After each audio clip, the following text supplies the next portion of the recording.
Salve, salve, nação corintiana, tudo bem com vocês? Mais um vídeozão se iniciando aí com as últimas notícias do Corinthians. Vamos ver o que o Chico trouxe aí a respeito da reapresentação do elenco do Timão e sobre o mercado da bola. Beleza? Então, sem mais enrolação, se inscreve no canal, deixa o like, ativa o sininho e vamos para a notícia. A comissão técnica do Corinthians chegou um dia antes. Emiliano e Ramon Dias já chegaram, já se ambientaram, já começaram a trabalhar na espera da delegação do elenco de jogadores que chega nesta terça-feira, né? Se apresenta oficialmente neste dia 7 de janeiro para a temporada 2025. E com algumas novidades, como por exemplo, 5 jogadores que deixaram o elenco. Nenhum deles titular. A gente está falando de 3 já imaginava, já confirmados, né, que a gente já imaginava, o zagueiro Caetano e os meias Juan Oliveira e o Matheus Araújo. Nenhum deles aproveitados aí, especialmente nessa reta final. E outros 2 jogadores super importantes que ainda não constam como saídos do clube, né? O clube ainda não atualizou no seu site oficial. Estou falando do lateral direito Fagner, que foi emprestado ao Cruzeiro, com o clube pagando 50% ainda do seu salário, uma coisa meio nonsense, meio surreal, e por conta de questões burocráticas, o Corinthians ainda não confirmou a saída do Fagner, que já se apresentou, né, já deu oi para a torcida do Cruzeiro, já vestiu a camisa, já foi anunciado pelo clube, mas o Corinthians ainda espera essa definição burocrática aí para anunciar a saída do Fagner.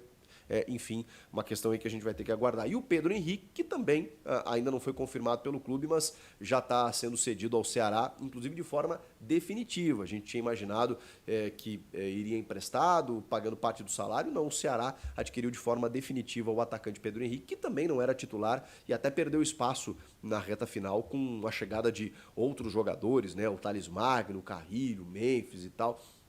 Com isso, eles acabaram não jogando. 5 jogadores liberados e, obviamente, outros chegarão. Mas quando chegarão? Bom, o Corinthians tem só especulado alguns nomes. É fato que terminou o ano com um elenco muito interessante, especialmente o time titular e algumas reposições também. Então, as contratações maiores, elas foram feitas na metade do ano passado, na última janela. Então, realmente, o que o Corinthians precisa é de reforços pontuais. Algumas questões, né, a gente fala sempre no midiático, né, se fala no Paul Pogba, por conta de uma questão que também o Corinthians tem que resolver com a sua patrocinadora Master, né, para saber se vai poder investir em outros jogadores, senão vai ter que correr atrás de outro patrocinador e isso pode dar um gap aí, demandar um tempo para até as coisas se organizarem, mas enfim, é claro que o Corinthians fará contratações, mas por enquanto ainda não fez. E o que a gente tem, por enquanto, é apenas saídas.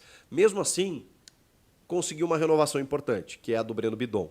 Mas o Bidon ele vai se ausentar por um período significativo nesse início de ano, porque ele foi convocado para a seleção brasileira na disputa do Sul-Americano Sub-20, que vai acontecer entre os dias 23 de janeiro e 16 de fevereiro. É muito tempo. Para vocês terem uma ideia, se o Brasil chega até a final, o Bidon ele se ausenta de 10 rodadas da primeira fase do Campeonato Paulista. Ou seja, ele chega para apenas a 11ª e a 12ª, no final da primeira fase do Paulistão. Ele perde completamente a primeira fase do Paulista, praticamente, né? E tem ainda a questão da pré-Libertadores, né, que acontece agora no início do mês de fevereiro, em que o Breno Bidon também não vai poder participar. Ele termina a temporada como titular da equipe e se ausenta para o Sul-Americano Sub-20. Poxa, mas não dava para pedir liberação, né? Será que é importante? Quando a gente fala de um jogador que acaba sendo uma moeda no mercado, né, em termos de necessidade de venda, e o Corinthians renovou o contrato dele também por isso, para poder valorizar o jogador, mas ainda assim saber que ali na frente tem uma venda importante, o Corinthians sabe que o Sul-Americano Sub-20 é uma vitrine e, portanto, os clubes fazem isso. Mesmo que isso dificulte daqui a pouco, um primeiro momento, é início de temporada, né? Daqui a pouco você consegue compor no elenco e tudo mais. É natural, os clubes fazem isso para que esses jogadores eles fiquem ainda mais na vitrine e também ganhem a chamada pontuação, o score, para você ser negociado com alguns países. Esses jogadores precisam ter convocações de base, convocação de seleção principal, eles precisam ter esse hábito, né, de estarem em seleções. E isso tudo conta ali na frente para você cobrar um preço mais alto. Tudo é negócio.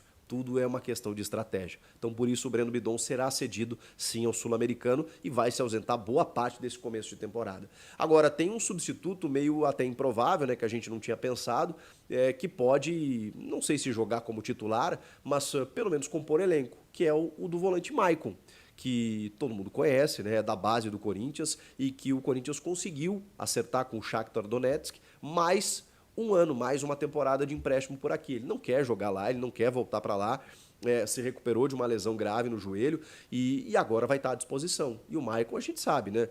Num time ajustado, né? Com a qualidade técnica que ele tem, o conhecimento de clube que ele tem, né? O Corinthians liberou tantos jogadores, tem no Maicon ali uma figura que conhece o clube, conhece a torcida, sabe como esse clube e essa torcida respondem, né? Então o Maicon é um cara que pode ajudar nesse sentido também, não só nos bastidores, mas pela qualidade que ele tem, suprir essa ausência. Daqui a pouco, até pela característica, ele pode fazer essa função que o Bidon estava fazendo, né? Como um vértice daquele losango pelo lado esquerdo, ou até mesmo ser um primeiro volante, né? Na ausência ou do Ranieri ou do José Martínez, né? Nesse primeiro momento em que tem pré-Libertadores, tem Campeonato Paulista, daqui a pouco vai ter Copa do Brasil. Então é importante a presença do Maicon, você já tem uma reposição aí imediata para essa ausência momentânea do Breno Bidon. A gente também precisa falar sobre uma proposta que aparentemente foi feita ao Arthur Cabral de novo.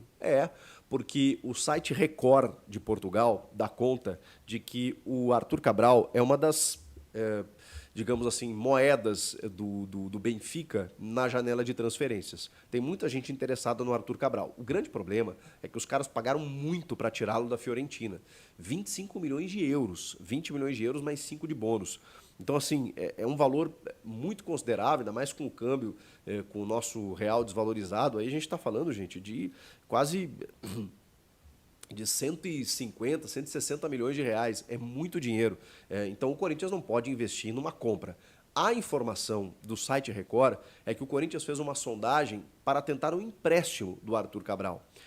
E aí, obviamente, o clube está tentando, está considerando, só que ele tem outras propostas de compra lá, e aí vai ficar difícil, porque eles querem vender. Isso desde da janela do meio do ano passado, né, quando o Corinthians tentou buscar, e eles não queriam emprestar, queriam vender. O valor de mercado dele inviável, e aí o Corinthians se retirou da jogada. De novo, o Corinthians foi lá e fez mais uma tentativa. Será que a gente consegue um empréstimo? Ele tem 63 jogos, 16 gols e 4 assistências. Não são grandes números aí nessa última temporada, ele perdeu espaço no Benfica, mas tem um valor de mercado, como eu disse, ainda muito grande pela sua idade, por tudo que ele fez no Basel da Suíça, depois na Fiorentina da Itália, e aí chega no Benfica e deu uma osciladinha. Portanto, voltar ao futebol brasileiro é considerado algo interessante pelo Arthur Cabral, só que como ele tem vínculo com o clube, não é tão fácil assim de liberar.